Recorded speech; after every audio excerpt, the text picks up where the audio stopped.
BSc part से second year में जो इनऑर्गेनिक केमिस्ट्री था उसका जो फर्स्ट यूनिट है वो चल रही थी। और फर्स्ट यूनिट के अंदर अपन ने जो पढ़ा है वो chemistry of element of first transition series, प्रथम संक्रमण श्रेणी के तत्वों का रसायन। उसमें अपन देख रहे थे जो प्रॉपर्टी है इनकी वो फर्स्ट ट्रांजिशन सीरीज की उसमें पढ़ रहे थे। तो property of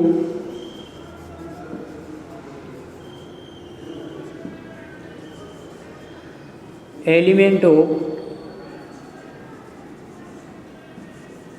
first transition series,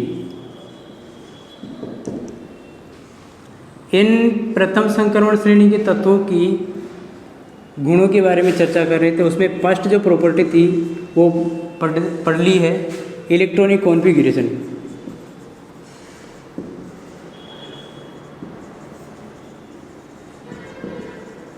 इसमें सेकंड है एटॉमिक रेडियाई या आयनिक रेडियाई। ये दोनों ही टॉपिक है जो वो कंप्लीट हो गए हैं। और जो नेक्स्ट अपना टॉपिक है आज का वो है आयनन विभव। तो आयनन विभव होता क्या है, इसे किस तरीके से डिफाइन कर सकते हैं, परिभाषित कर सकते हैं। तो जो तीसरा इनकी प्रॉपर्टी है वो है आयनन ऊर्जा,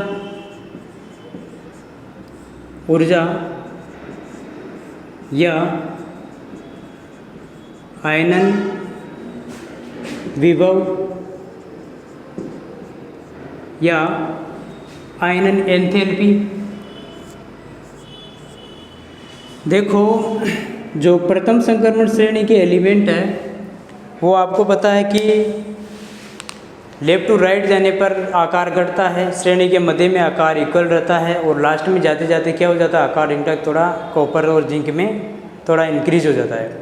इसके पीछे रीजन मैंने बताया था आपको कि स्टार्ट में जेड इफेक्टिव बढ़ जाता है, मध्य में आते आते शेल्डिंग इफेक्ट और जेड इफेक्टिव और अप्रोक्सीमेट इक्वल हो जाता है। तो इनके आकार में कोई खास वृद्धि नहीं हो पाती है, या यूँ कह सकते हैं कि इनका जो आकार है अप्रोक्सीमेट क्या होता है, बराबर होता है। लेकिन शेल्डिंग इफेक्ट ज़्यादा प्रभावी होने के कारण लास्ट में इनका आकार क्या हो जाता है, बढ़ जाता है। तो जो आयनन विभव है या आयनन ऊर्जा है, जैसे मान लो कि कोई ये नाभिक है और यहाँ पर इलेक्ट्रॉन पड़ा हुआ है। ये इलेक्ट्रॉन यहाँ से यहाँ तक आकर्षण या इलेक्ट्रोस्टैटिक फोर्स के द्वारा बंधा रहता है। अब इस इलेक्ट्रॉन को यहाँ से मुझे निकालना है, यहाँ से इस इलेक्ट्रॉन को निकाल के मुझे कहाँ भेजना है, इसको इनफाइनाइट, या कह सकते हैं कि इसकी स्थिति क्या होगी, अनंत होगी। तो ये कह सकते हैं कि किसी भी आइसोलेटेड या विलगित गैसीय परमाणु के बाह्यतम कोश में उपस्थित इलेक्ट्रॉन पर लगने वाले नाभिकीय आकर्षण बल के विरुद्ध ऊर्जा देकर इस इलेक्ट्रॉन को अनंत दूरी तक ले जाने के लिए आवश्यक एनर्जी क्या होती है, आयनन ऊर्जा कहलाती है। या यूँ कह सकते हैं कि किसी विलगित गैसीय परमाणु के बाह्यतम कोश में उपस्थित इलेक्ट्रॉन को अनंत दूरी तक या बाहर निकालने के लिए रिक्वायर एनर्जी क्या होती है, आयनन विभव या आयनन ऊर्जा या आयनन एंथैल्पी भी बोलती है इसको।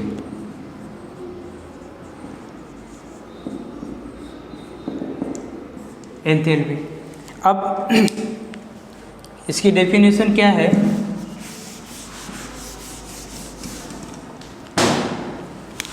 किसी विलगित गैसीय परमाणु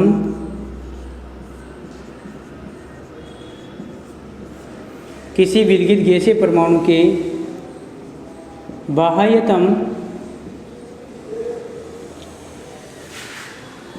कोश में उपस्थित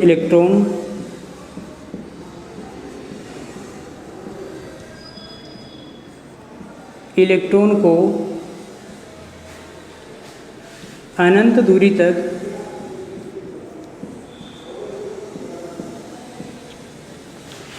ले जाने के लिए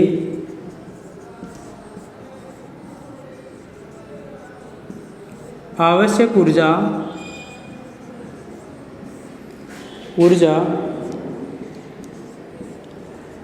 आयनन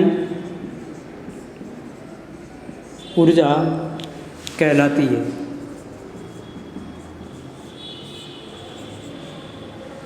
किसी विलगित गैसीय परमाणु के बाह्यतम कोश में उपस्थित इलेक्ट्रॉन को अनंत दूरी तक ले जाने के लिए आवश्यक ऊर्जा क्या होती है? आयनन ऊर्जा कहलाती है। जैसे मान लो कि ये मैंने भी बताया था, ये इलेक्ट्रॉन है, उसको यहाँ तक ले जाएंगे इनफाइनाइट तक, तो ये जो एनर्जी है यहाँ से यहाँ तक ले जाने के लिए वो होती है आयनन एंथैल्पी, आयनन ऊर्जा या फिर आयनन विभव। अब देखो इसमें एक चीज़ आती है कि जैसे मान लो एक तो इलेक्ट्रॉन नाभिक के पास में होगा या फिर एक इलेक्ट्रॉन यहाँ पर होगा या यहाँ होगा, तो इस इलेक्ट्रॉन को बाहर निकालने के लिए एनर्जी कम चाहिए, क्योंकि इस इलेक्ट्रॉन पर नाभिकीय आकर्षण बल क्या है? कम है। जैसे जैसे इलेक्ट्रॉन नाभिक के या नाभिक के पास में आता जाएगा तो उस पर नाभिकीय अट्रैक्शन फोर्स जो होता है वो मैक्सिमम लगेगा, और जब नाभिकीय आकर्षण बल ज़्यादा लगेगा तो इलेक्ट्रॉन को निकालने के लिए ऊर्जा की क्या होगी? अधिक आवश्यकता होगी। तो कहने का मतलब क्या है कि जैसे जैसे साइज बढ़ती जाती है बाह्यतम कोश और नाभिक के मध्य इलेक्ट्रॉन का आकर्षण कम हो जाता है, इसीलिए वो आसानी से निकल सकता है। इसका Ip का मान क्या होगा या IE का मान क्या होगा? कम होगा, और इसका I का मान ज़्यादा होगा, सबसे ज़्यादा इसका होगा। जैसे मान लो कि मैंने फर्स्ट IP फर्स्ट है ये, और IP ये सेकंड है, और IP ये थर्ड है। तो थर्ड IP के अंदर सबसे ज़्यादा एनर्जी की रिक्वायरमेंट होती है, क्योंकि ये नाभिक के बहुत पास में होता है, नाभिकीय आकर्षण बल बहुत ज़्यादा महसूस करता है, इसीलिए इसको बाहर निकालने के लिए बहुत ज़्यादा एनर्जी की आवश्यकता होती है। और जो 3D संक्रमण श्रेणी है, इनके आयनन विभव के मान लगभग बराबर होते हैं। इसका कारण क्या है कि जब बाएं से दाएं जाएंगे तो जेड इफेक्टिव बढ़ता है शुरू के अंदर। जब जेड इफेक्टिव बढ़ेगा तो नाभिकीय आवेश बढ़ेगा, तो बाह्यतम कोश को खींचने की क्षमता ज़्यादा होगी, और उसके विरुद्ध एनर्जी देना क्या हो जाएगा? मुश्किल हो जाएगा। यूँ कह सकते हैं कि एनर्जी ज़्यादा देनी पड़ेगी। तो शुरू के अंदर तो इनके आयनन विभव के मान ज़्यादा होते हैं। मध्य में NS और N-1D इलेक्ट्रॉनों को शेल्ड करने की टेंडेंसी आ जाती है, तो अप्रोक्सीमेट इक्वल लास्ट में जाते जाते क्या हो जाता है? थोड़ा आकार बड़ा हो जाता है, तो फिर घट जाएगा। लेकिन ओवरऑल क्या है कि इसके अंदर 3D श्रेणी के अंदर बाएं से दाएं जाने पर, या यूँ कह सकते हैं कि स्कैंडियम से जिंक तक जाने पर IP के मान क्या होते हैं? इंक्रीज होते हैं, बढ़ते हैं। अब इंक्रीज होते हैं, इसका भी रीज़न मैं इसके अंदर बात करूँगा। तो ये कह सकते हैं कि प्रथम संक्रमण श्रेणी के तत्वों का IP का मान 6 इलेक्ट्रॉन वोल्टेज से 10 इलेक्ट्रॉन वोल्ट तक होता है। ठीक है, आगे जैसे मैं आपसे कहूँ, ये डेफिनेशन है इसकी। इसके बाद क्या है कि जैसे कोई एटम है गैसीय स्टेट में है, जैसे ये मेटल है, अब मैं इसको क्या है कि आयनन ऊर्जा दे रहा हूँ, तो इससे क्या है कि इलेक्ट्रॉन बाहर निकलेगा। तो इसको मैं कह सकता हूँ IE फर्स्ट या IP फर्स्ट, आयोनाइजेशन पोटेंशियल। ये जैसे इसको ऊर्जा देंगे तो यहाँ से इलेक्ट्रॉन क्या हो जाएगा? रिमूव हो जाएगा। तो ये IP फर्स्ट हो गई। इस में से एक इलेक्ट्रॉन और चाहता हूँ मैं बाहर निकलवाना, तो ये हो जाएगा M2+ इलेक्ट्रॉन। ये IP इसकी क्या हो जाएगी? सेकेंड। मैं इससे वो एक इलेक्ट्रॉन और बाहर निकालना चाहता हूँ, तो ये M3+। तो इनका ओवरऑल देखा जाए कि किसकी आयनन ऊर्जा, या फिर इसमें और इसमें मेरे को कितनी ऊर्जा देनी पड़ी जब जाके इलेक्ट्रॉन बाहर निकला, इसमें मैंने कितनी ऊर्जा दी तो सबसे ज़्यादा जो एनर्जी है वो मुझे देनी पड़ेगी Ip थर्ड, Ip सेकेंड और Ip फर्स्ट। ये आयनन ऊर्जा का ऑर्डर है कि किस किस ये जो धनायन है यहाँ से इलेक्ट्रॉन निकालने के लिए मुझे सबसे ज़्यादा एनर्जी की ज़रूरत है, इसके बाद इसमें सबसे कम इसके अंदर। तो ओवरऑल क्या है, लेफ्ट टू राइट जाने पर आकार घटने के साथ साथ आयनन विभव का मान भी क्या होता जाता है, बढ़ता जाता है। तो एक रीज़न ये है कि प्रथम संक्रमण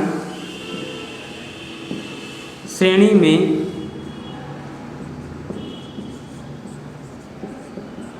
बाएं से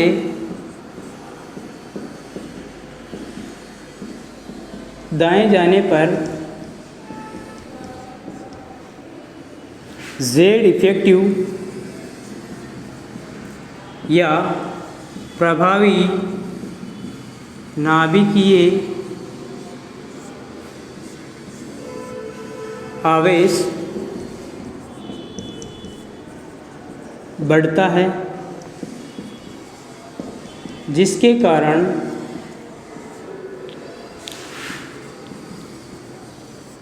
आकार में कमी अर्थात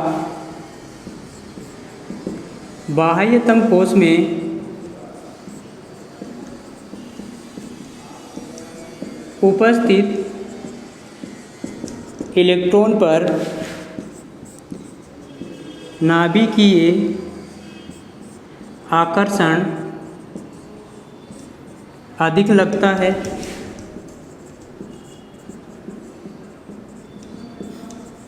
जिसके कारण इलेक्ट्रॉन को बाहर निकालने के लिए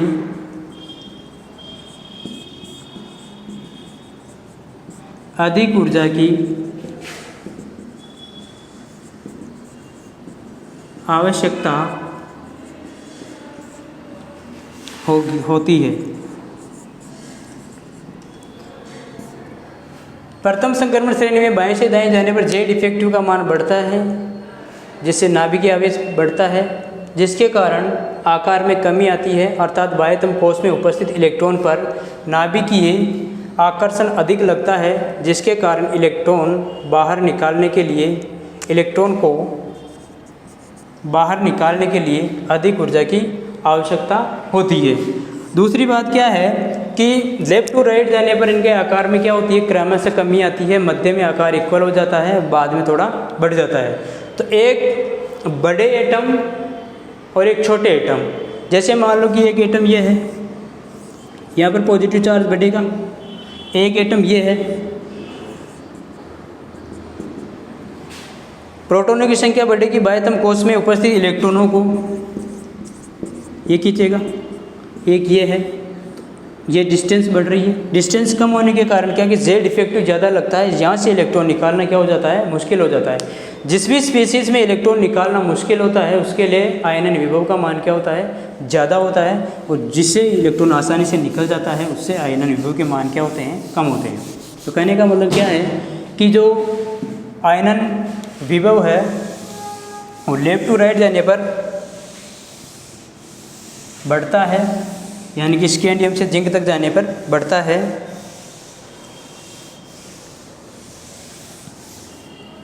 तो ये लिख सकते हैं कि अर्थात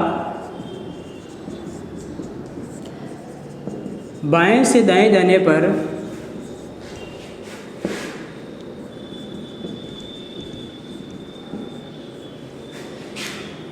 जेड या यूँ कह सकते हैं परमाणु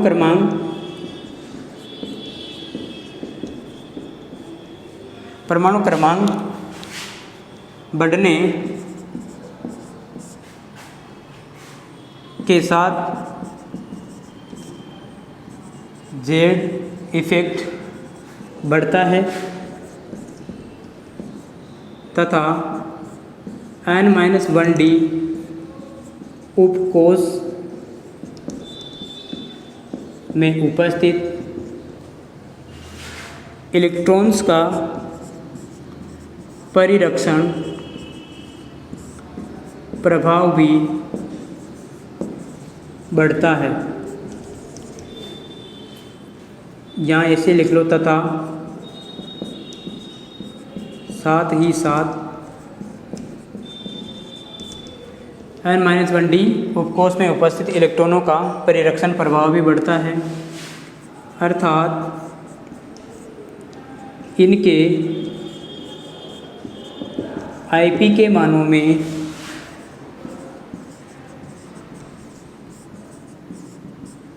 कोई विशेष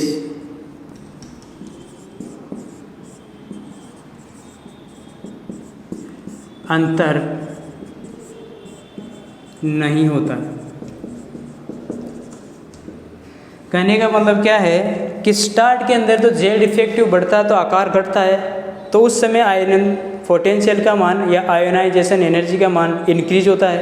मध्य में प्रभावी नाभ के आवेश पर क्या लगता है, परिरक्षण प्रभाव लगता है। जब परिरक्षण प्रभाव लगेगा तो आकार क्या हो जाएगा, लगभग बराबर हो जाएगा, और मध्य में आकार थोड़ा क्या हो जाता है, लास्ट के अंदर आकार क्या हो जाता है, थोड़ा बढ़ जाता है। कहने का मतलब क्या है कि ओवरऑल देखा जाए तो स्कैंडियम से जिंक तक Ip के मान बढ़ते हैं। स्कैंडियम से जिंक तक जाने पर आयनन विभव के मान क्या हो जाते हैं, इनके लगभग क्या है, बढ़ते हुए प्रतीत दिखाई देते हैं। इसके पीछे क्या है कि दो ऐसे इलेक्ट्रॉनिक कॉन्फ़िगरेशन हैं जो इनके अपवाद स्वरूप पढ़े जाते हैं आयनन विभव के अंदर, जैसे क्रोमियम है और एक कॉपर। क्रोमियम और कॉपर के आयनन विभव के मान वेनेडियम और मैग्नीज, इधर कॉपर का देखें तो जिंक और निकिल। सेकंड Ip के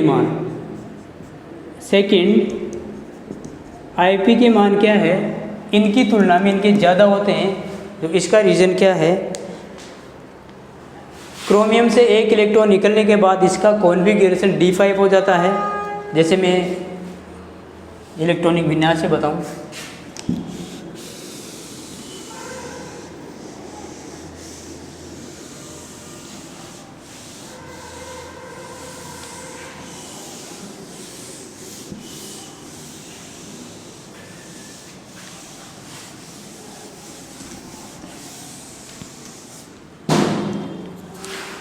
नोट लिखेंगे। यहाँ से क्वेश्चन भी आता है कि सेकेंड Ip या IE अर्थात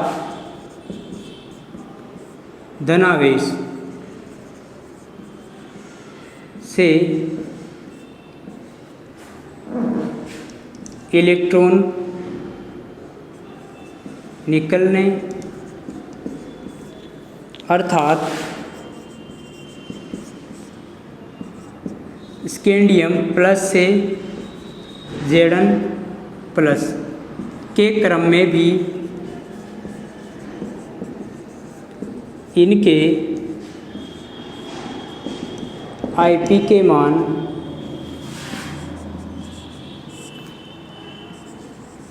लेफ्ट टू राइट जाने पर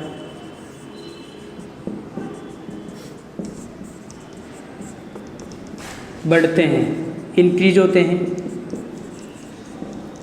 देखो इधर सेकेंड Ip अर्थात धनावेश से इलेक्ट्रॉन निकालने अर्थात स्कैंडियम प्लस से Zn प्लस के क्रम में इनके Ip के मान लेफ्ट टू राइट जाने पर क्या होते हैं, बढ़ते जाते हैं। फिर भी जो उसके अभी मैंने बताया था क्रोमियम और कॉपर, इनके आयनन विभव के मान वेनेडियम, मैग्नीज या फिर निकिल और जिंक की तुलना में ज़्यादा होते हैं। इसके पीछे क्या कारण है, इसके पीछे है इनका इलेक्ट्रॉनिक विन्यास जो अपवाद स्वरूप पढ़ा जाता है। तो उदाहरण लेके मैं बताता हूँ अभी आपको।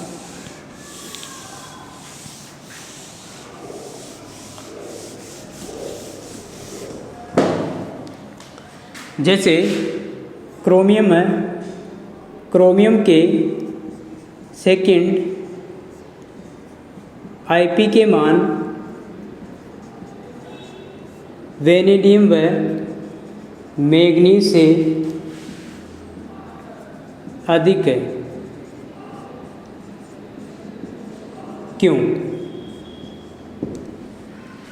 इसके पीछे रीजन क्या है कि जो स्कैंडियम है, titanium, vanadium, chromium, manganese, iron, cobalt, nickel, copper और जिंक, इसका इलेक्ट्रॉनिक कॉन्फ़िगरेशन है 3d1 4s2, इसका 3d2 4s2, 3d3 4s2, 3d5 4s1।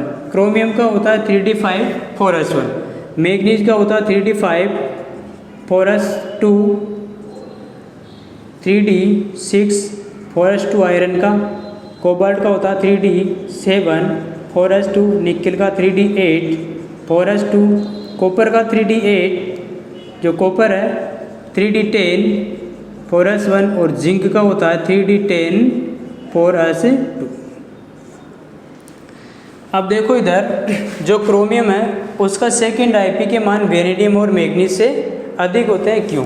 तो जैसे मान लो कि ये क्रोमियम है, इसको मैं ऊर्जा दे रहा हूँ, आयनन ऊर्जा या आयनन विभव।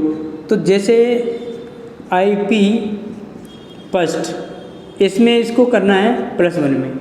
इस कंडीशन में इसका इलेक्ट्रॉनिक कॉन्फ़िगरेशन है 3d5 4s1, और यहाँ इस कंडीशन में इसका इलेक्ट्रॉनिक कॉन्फ़िगरेशन है 3d5 4s0।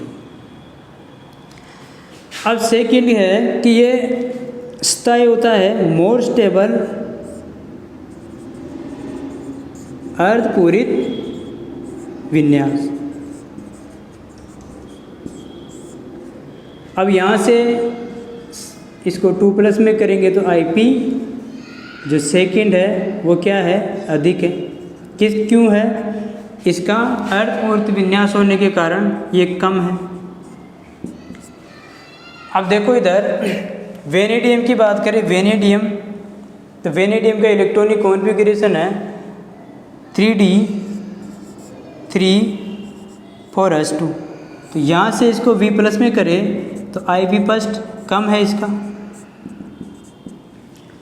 आगे और सेकेंड V2+, ये भी कम है। इसका कॉन्फ़िगरेशन इसका है 4s1 3d3, इसका हो जाएगा 4s0 3d3। तो कहने का मतलब क्या है कि ये भी कम है और ये भी कम है। अब आगे है आपका मैग्नीज Mn, इसका इलेक्ट्रॉनिक कॉन्फ़िगरेशन है 3d5 4s2।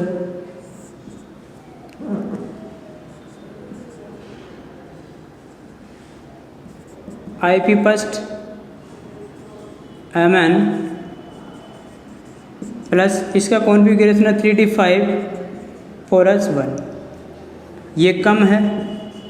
अब सेकेंड आईपी है, आईपी सेकेंड इसका है 3d5 4s0 Mn2+।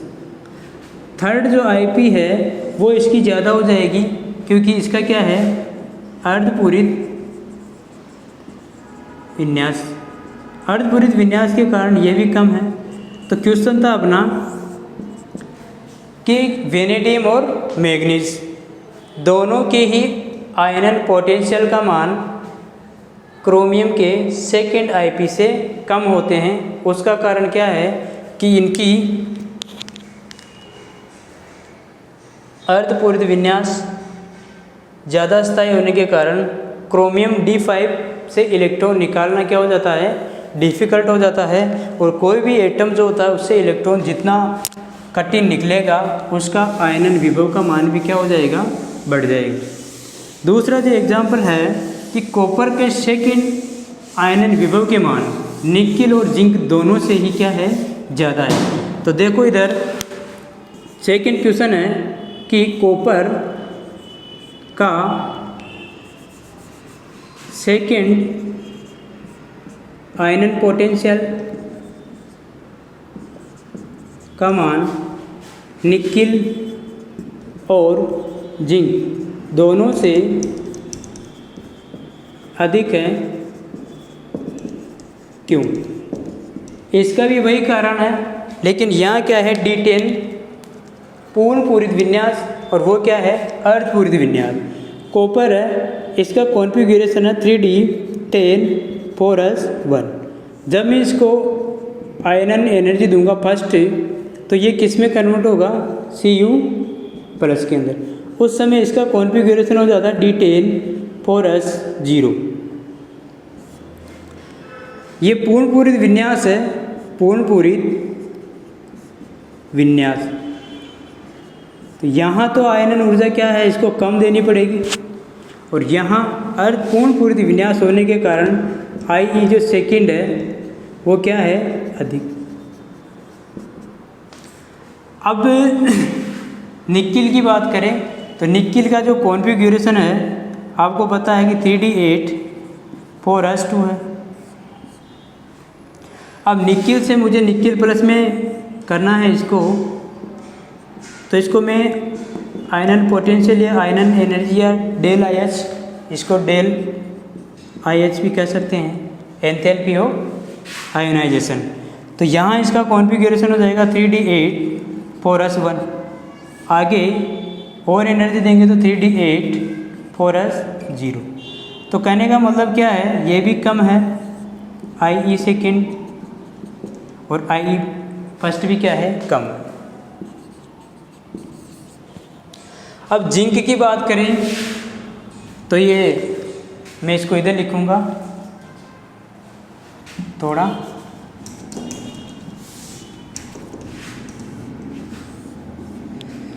जिंक का जो कॉन्फ़िगरेशन होता है, वैसे फुली फील्ड है दोनों ही ऑर्बिटल, वैसे इनका ज़्यादा होना चाहिए था जिंक का आयनन विभव का मान, लेकिन आयनन विभव का मान इसका कम है। इसका रीज़न क्या है कि शेल्डिंग इफेक्ट क्या होता है, इसमें ज़्यादा लगता है। शेल्डिंग इफेक्ट ज़्यादा होने के कारण क्या है, इसकी साइज़ क्या हो जाती है, इंक्रीज हो जाती है। और मैंने बताया था अभी कि जिसकी साइज़ ज़्यादा होती है उसकी आयनन विभव का मान क्या होता है, कम होता है। तो देखो इधर जिंक जो है 3D10 4s2, इसको Zn++ में लाना है तो 3D10 4s1 IP फर्स्ट देना पड़ेगा, जो क्या है, कम है। एक इलेक्ट्रॉन इससे रिमूव हो जाएगा सेकंड के अंदर, Zn2+ IP सेकेंड, ये भी कम है। तो डायरेक्टली क्वेश्चन इस तरीके से आता है एग्जाम में कि कॉपर, वेनेडियम और मैग्नीज उससे सेकेंड आयनन ऊर्जा में ज़्यादा है, क्यों, इसका कारण बताइए। तो आपको इस तरीके से इसके क्या बताने हैं, कारण बताने। तो रीजन क्या लिखना है कि स्कैंडियम से जिंक तक प्लस स्टेट में जाने पर इनके आयनन विभव के मान क्रमशः बढ़ते जाते हैं, लेकिन अपवाद स्वरूप क्रोमियम और कॉपर के सेकंड आयनन विभव के मान अन्य जो मैंने बताया था कि जो क्रोमियम है उसका वेनेडियम और मैग्नीज से सेकंड आयनन विभव का मान ज़्यादा होता है अर्धपूरित विन्यास होने के कारण, और जो जिंक होता है उसके अंदर और इसमें निकिल में और वर्सेस कॉपर का सेकंड आयनन विभव का मान ज़्यादा होता है। उसका पीछे रीजन क्या है कि इसका D10 कॉन्फ़िगरेशन होने के कारण इनका अधिक आयनन विभव का मान होता है। तो कारण क्या लिखेंगे यहाँ पर,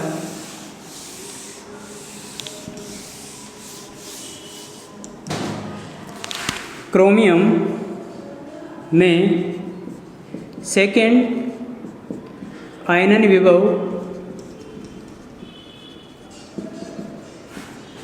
वेनेडियम Mn से अधिक होने का, क्रोमियम में सेकेंड आयनन विभव वेनेडियम मैग्नीज से अधिक है। इसका कारण अर्धपूरित विन्यास ऐसे कैसे, आप देखो कॉपर है, कॉपर में सेकेंड IP निकिल या जिंक निकिल से ज़्यादा है, जिसका कारण पूर्ण पूरित पूर्ण पूरित या D10 या अर्धपूरित लिख देना D5 पूर्ण पूरित विन्यास है।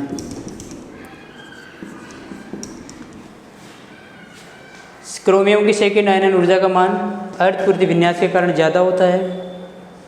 क्रोमियम का इसका कॉपर का D10 विन्यास के कारण आयनन विभव का सेकेंड जो मान होता है वो क्या होता है, ज़्यादा होता है। दूसरी बात क्या है कि आयनन ऊर्जा जो होती है किस चीज़ से प्रभावित होती है, या यूँ कह सकते हैं कि आयनन ऊर्जा को कैसे बता सकते हैं कि इसकी ज़्यादा होगी या इसकी नहीं होगी। तो IP डायरेक्टली प्रोपोर्शनल होती है Z इफेक्टिव, और IP जो है यूँ लिख सकते हैं कि इनवर्सली प्रोपोर्शनल टू परिरक्षण प्रभाव।